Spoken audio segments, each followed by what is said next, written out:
Hey guys, this is Steve Sheehan. We are at Pocono tonight for 100 laps. It's going to be a really good race in this Gen 6 car. It's actually doing a lot of different things than our previous build did last season, and it's going to be a very exciting race and a very cool segment to do here tonight, so stay tuned.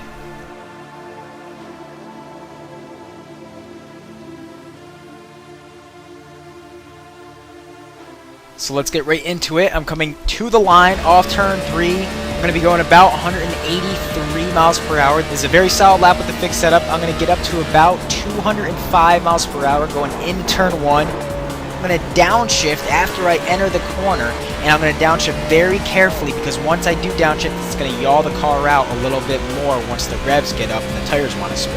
I'm going to go down the long back straightaway. This is where we're going to see a lot of passes, a lot of blocking, especially late in the race. Look for a lot of action here.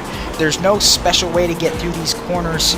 All the corners are different. Going into turn 3 down this short straightaway, we're going to want to get a run on someone and get either outside or inside. If we get outside of them, we want to have our car handling up there towards the darker groove.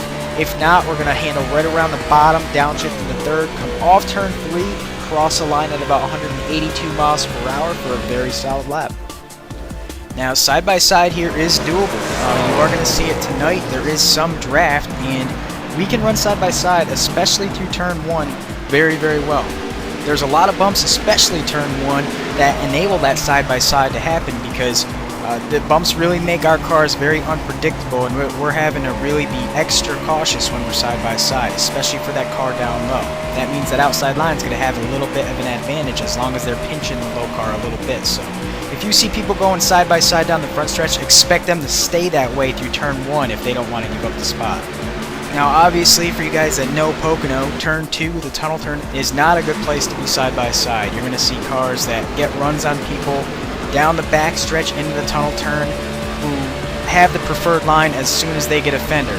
And at the same time, you're going to see a lot of blocking going on down the back stretch, especially late in the race, because we know as soon as someone gets that fender low on us coming off turn 1, they have the spot in the tunnel turn, and we're losing at least one spot because we have to slow way down to get down to that low line in order to get through that corner quickly. So expect some blocking even early in the race, but especially late in the race going down the back stretch because you do not want to be stuck on the high side in the tunnel turn.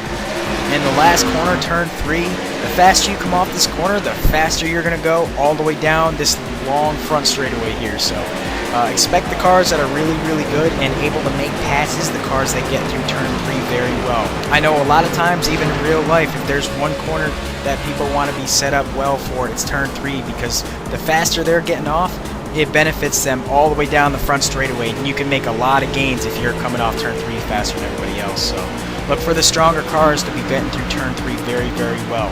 I am honestly not sure whether it's going to be high or low. I know I've been running low and downshifting to third. You could see some guys get the high line working and stay in 4th gear. We'll see tonight. Now in 2 weeks we're going to be at Kentucky. This is another bumpy track. I had a very good car here last season, and it was just the bumpiest ride I could ask for out of a car. You really just have to set your car up to hit the bumps properly in order to get around it correctly.